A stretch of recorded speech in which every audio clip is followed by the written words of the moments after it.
Hello everyone, welcome back to my channel. Today we have a very special episode because today I am going to be discussing my top 25 movies from the 90s.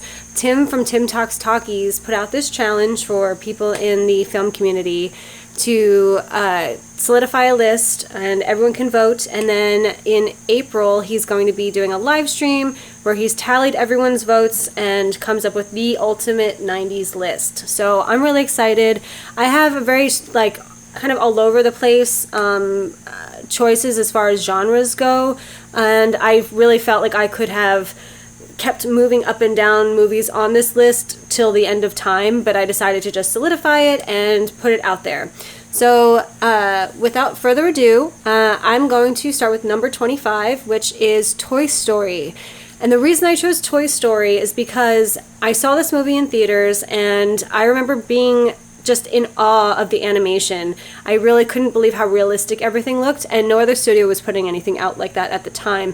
Pixar really was the pioneer in computer animation for sure. So I definitely had a huge impact on me, and it definitely influenced pretty much every other animation studio moving forward. Number 24 is a movie called Little Women, and it's not the Greta Gerwig remake. It is the movie with Susan Sarandon, Winona Ryder, Gabriel Byrne, Christian Bale. It's one of his earlier first films, and I just really love this movie. I think I said Susan Sarandon, but it's Kirsten Dunst. I mean, the cast just goes on and on and on. Claire Danes. It's a really well done film and a retelling of the Little Women story, and I like to watch it around Christmas, even though it's not a Christmas movie, but there's a lot of snow, and it just, I don't know, it works well for the holiday season. I really highly recommend it if you happen to have missed this one. Next on the list is Ed Wood, and I just absolutely love this movie. So coming in at 24 is Ed Wood. Johnny Depp is hilarious in this, and it is so similar to like a Tommy Wiseau type of situation, you know, and I love that it's about an actual person who thought he was an incredible director and just was not. Notoriously the worst director of all time. There's like such great performances in it. I love the choices that Tim Burton made directing wise. I love that it's in black and white.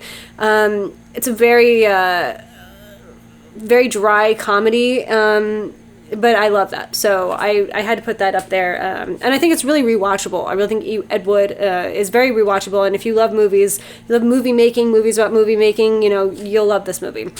Number 22, Man on the Moon, the biopic of Andy Kaufman. And I think this is Jim Carrey's most incredible role that he's ever done. I know that could be totally argued, but as far as like really showing people like, hey, I'm an amazing actor, wow, he did such an amazing job.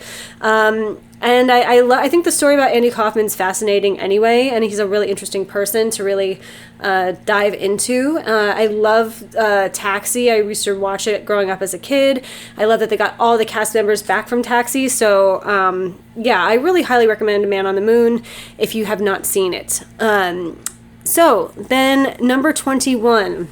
A little film called Cruel Intentions.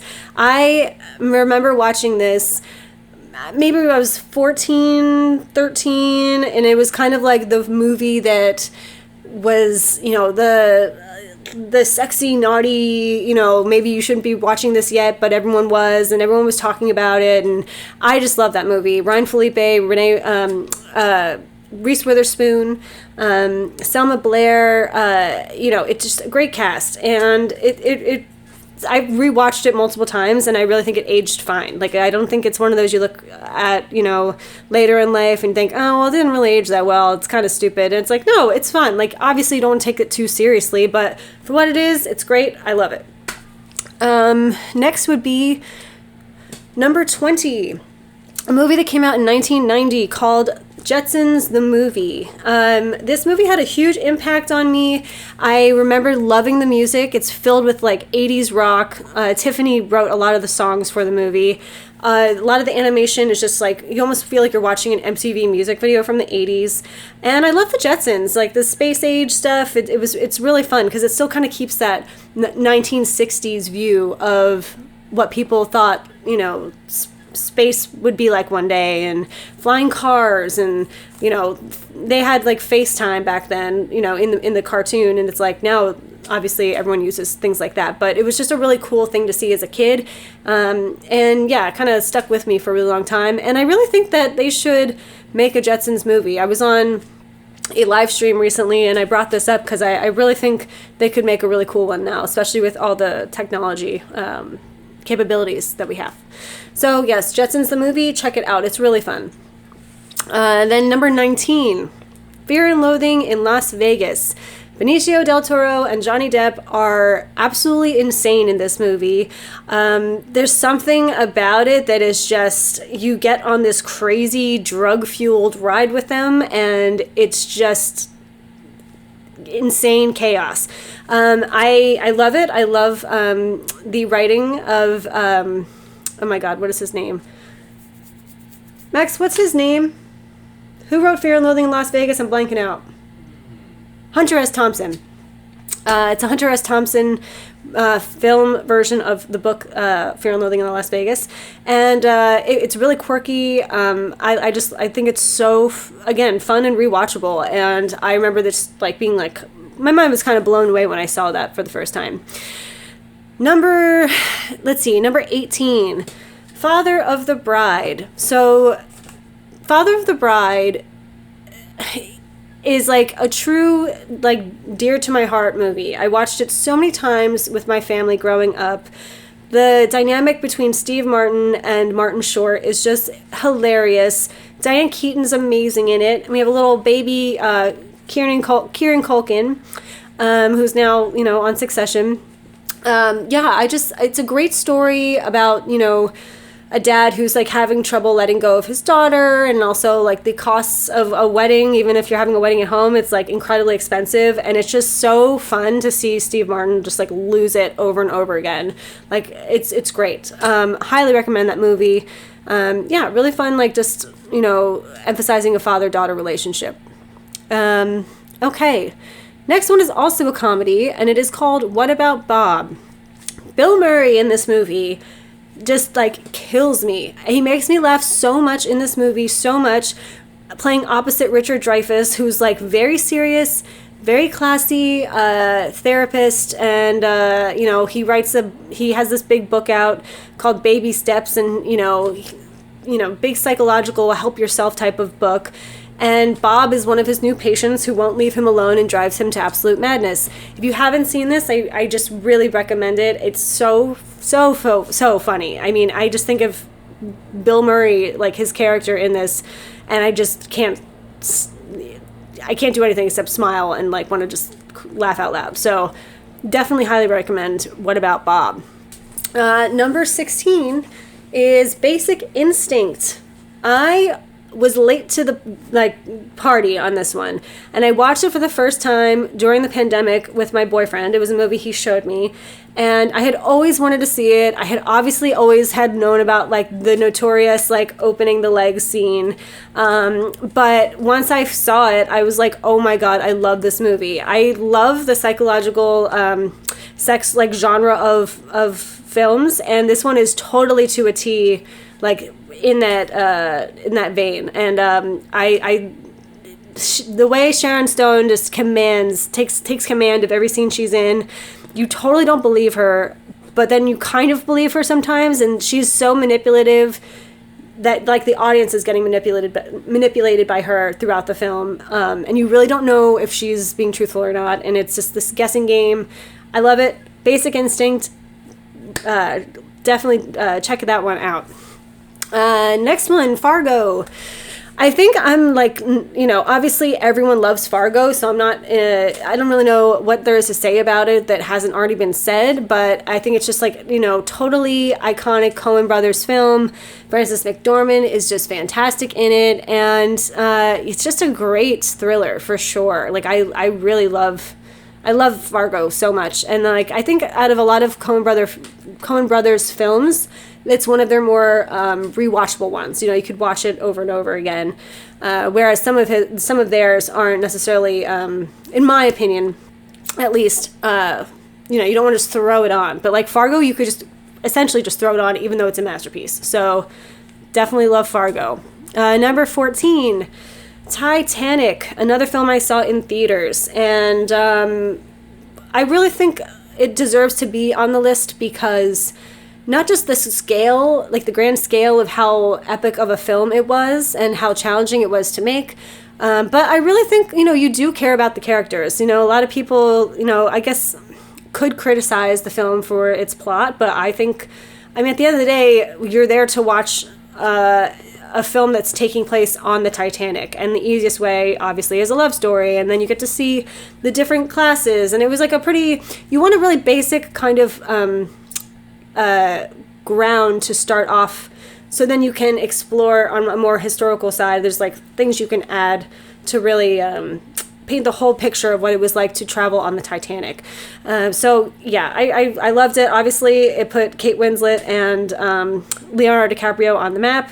And yeah, I don't think anyone would ever be like, oh, what a bad movie. No, it's like fantastic. It's epic. My heart will go on. I'm king of the world. That was also like the slogan of the 90s for a bit. Like I feel like that was a joke in multiple films that came afterwards and commercials. So yeah, definitely a huge impact on me and the entire cultural society at the time. Next one would be 13, The Talented Mr. Ripley. This was a movie that was a big Oscar movie when it came out. Not saying it won a lot, but it was definitely nominated for quite a few things. And I remember watching the Oscars, and it was one of those where I was too young to see it, but I was just like, oh, one day I'm going to watch this movie, because it looked awesome. And I finally did. I'm maybe 10 years ago. I don't know why it took me so long, but I did. And I absolutely loved it. It is the creepiest movie ever. Matt Damon's the creepiest. It is just, the whole film is just so creepy. He's incredible in it. Jude Law is so good in it. I even like Gwyneth Paltrow in it, which is, she's very, I don't really care to see her anymore these days in films, but she's very good in the part she plays in that. And Cate Blanchett is also in it. And the movie is filled with Chet Baker music. So I'm a huge jazz fan, and I love Chet Baker. So that was just an extra plus for me. But highly recommend it. Philip Seymour Hoffman is also in it. The cast is really great. It's, Talented Mr. Ripley. Okay, so then we have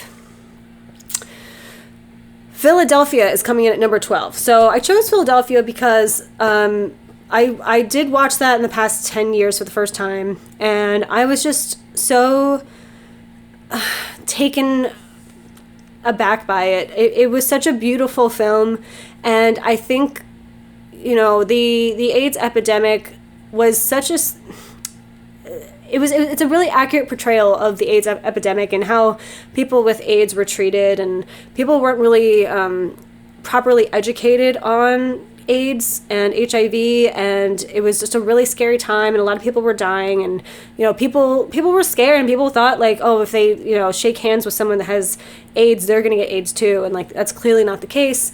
And just to see the relationship of Denzel Washington and Tom Hanks blossom, and they both learn from each other, and I honestly, I love that film so much, and Tom Hanks and Denzel were just so amazing in it. So I had to put that on the list, just especially the subject matter. I think like the 90s, early 90s especially, it was just still a really scary time. So, and people were still trying to figure out medications and cures, and it's not like it is now, like where you have celebrities like openly saying like, I have HIV and I take a pill every day and all that stuff, or I take a shot, like it's a very different, it was a very different time, and people really were ashamed and kept it a secret. So really impactful film. So I had to put it on this list.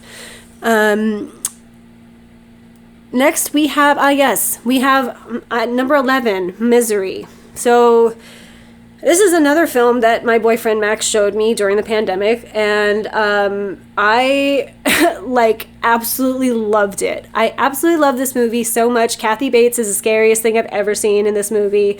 What an acting performance on her part. Like that, like Christian psychopath, like OCD, like, oh my God, like she was so good. And I mean, you know, there's some, you could say some films are terrifying, horrifying. Like this is like straight up like one of the scariest scenarios and scariest movies I've seen, because it gives me like the chills and heebie-jeebies just thinking about it. Misery, yeah, Stephen King, love it. So we're now down to my top 10 picks for films from the 90s.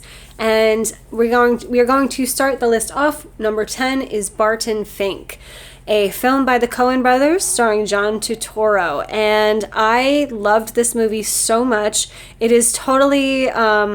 you're inside the mind of a madman trying to overcome his writer's block, essentially. And if anyone has ever tried to write anything and think like the words are just not coming to you, or you have a plot point in your script that is not really working, you don't really know where to take things, it's kind of showing that in a very fantastical way, as the Coen brothers always like to sprinkle a little bit of that on top of their films. Absolutely love it. Barton Fink, if you haven't seen it, I highly, highly, highly recommend it. It's a more of an earlier Coen brothers film, but really, really solid. So if you skip that one, I'd love it. Next we have number 9, The Game, which is a film by David Fincher. Michael Douglas stars in it, and that is... you're on the journey with this man who gets wrapped up into the craziest scenarios. It's very suspenseful. You don't really quite get what's going on. It's a great reveal at the end. I really don't want to even say anything much more about The Game, because it truly has a great twist, and it really, from beginning to end, is just a great thriller. Love it. Highly recommend it. Number 8, The Sixth Sense, M. Night Shyamalan, and everyone considers this to be his masterpiece. First time directorial debut by Shyamalan, and I absolutely love it. I had actually seen the film knowing the twist ending when I saw it, and it doesn't matter. That's how good the film is. And it even still knowing the plot, watching it, you know, once, you still want to watch it again to like even catch even more things. Really masterful filmmaking, and yeah, it's The Sixth Sense. We all know it's so good. Bruce Willis, Haley Joel Osment. You know, it's fantastic. Highly recommend it. Next would be Fight Club is number 7. Fight Club is just, it's so Gen X. It is so, you know, stick it to the man. Everyone at that point, everything had been so focused on corporate jobs, making tons of money in the stock market, finance, all of that stuff. And this was really like a rebellion towards that mentality. And obviously the iconic song at the end, if you haven't seen it, like, I don't want to ruin it, but yeah, obviously that song's iconic. And Helena Bonham Carter is amazing in it. I love her. I will always see anything that Edward Norton's in. He's fantastic. And Brad Pitt is so like perfectly cast to counter Edward Norton's character and personality. So I highly recommend it if you haven't seen it, but I'm pretty sure everyone on the planet has seen that movie. Love it. Number 6 is A Muppet Christmas Carol with Michael Caine. I love this movie so much, and I watch it every year pretty much. The music's great, the story is great, and the acting is great. And I know Michael Caine had stated that when he was filming, he thought of it not as though he's making a Muppet movie, but that he is doing a Christmas Carol with, you know, a really well-trained actors troupe, or, you know, like with high caliber actors, and you can tell. And he takes it so seriously, and his performance is so great, and he's such like the perfect Scrooge. And I love the whole narration of the story, as Gonzo is Charles Dickens and Rizzo the rat is, you know, helping him tell the story, and it's fun. Great puppetry, really some amazing scenes, and yeah, highly recommend that one. Number 5 is Jackie Brown. So I had a really hard time with the Tarantino films, because I feel like he is a director that many could say is one that defines the 90s. You know, a lot of his big breakthroughs came out during the 90s. Pulp Fiction, Reservoir Dogs. But I really have to say, as a viewer, if I had to choose, it's Jackie Brown, and I chose that for my Tarantino film for this list. I mean, at the end of the day, like, you gotta just choose the ones you love. We all love so many movies, but I had to choose Jackie Brown. I just absolutely love this movie. Pam Grier's amazing in it. The whole vibe, the tone, it's so well paced, so well edited. The script is so fantastic. Yeah, I love Jackie Brown. I'm sure everyone's going to be having Reservoir Dogs or Pulp Fiction or both on their lists, and it's really tough for me to not have either of those on this list, which you'll see. I guess it's a spoiler, but we're getting closer to the end of this anyway, so I'm not really spoiling much. But yeah, I chose Jackie Brown for the number 5th spot, and I love it. I really think it's an underrated Tarantino movie. Number 4, and we're getting to Scorsese territory with Casino. Casino absolutely blew my mind when I saw it, just because of the acting, the dynamics between Sharon Stone and Joe Pesci and De Niro. I mean, the fighting alone in this movie is just crazy. Like, the craziest scenes. They're all incredible in it. I love these really dark undertones throughout the film, and the sneakiness, and I love everything about Casino so much. Just a really incredible film. I'm sure all of you have already seen Casino, but if you haven't, please watch it. Number 3 is another Scorsese, Goodfellas. And really, to me, Goodfellas and Casino are really interchangeable as far as where they're placed on my list and what I prefer more.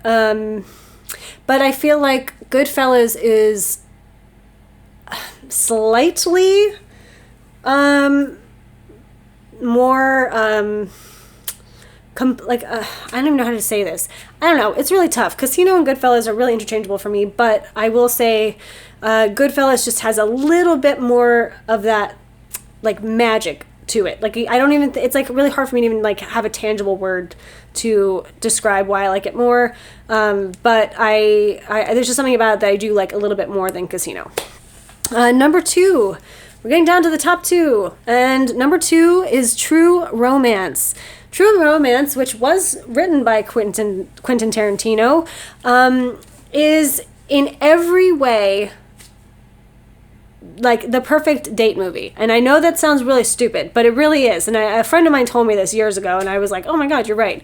Because it is the perfect amount of romance, comedy, and action. And the action is brutal. The scene with James Gandolfini, and when he's beating up Patricia Arquette, that stuff's crazy. That's one of the most intense scenes I've ever seen in a movie.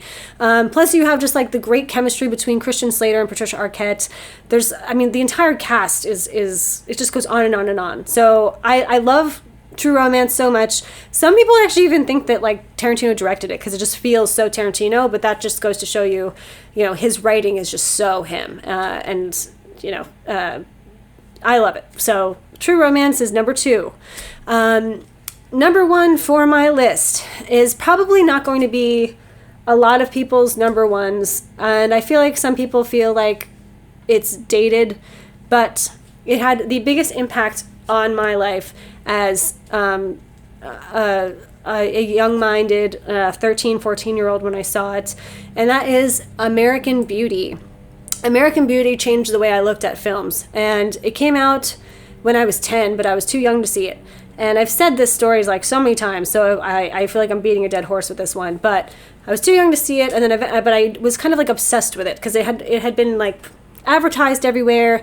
Everyone was talking about the twist endings, and there are 3 twist endings to this movie. So I mean, it's crazy.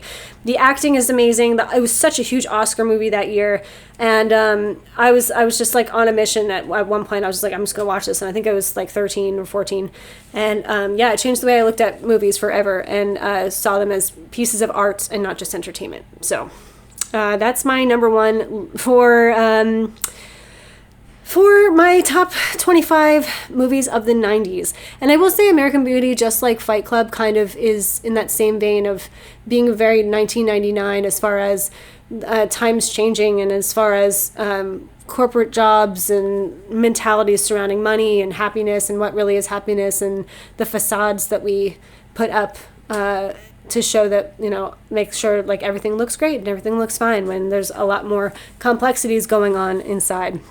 So I really, I had a really fun time doing this. I could have rearranged this a billion times. I'm really upset that I couldn't put Leon the Professional on the list because I just kept putting it back on and then taking it off and putting it back on. A lot of films like that I had done. So I am so excited to submit this and share, and I will definitely be there for the live stream. And I've been loving watching everyone else's name their top 5. It's just such a fun experiment to do. So I'm really excited, and thank you for watching, and thanks for stopping by.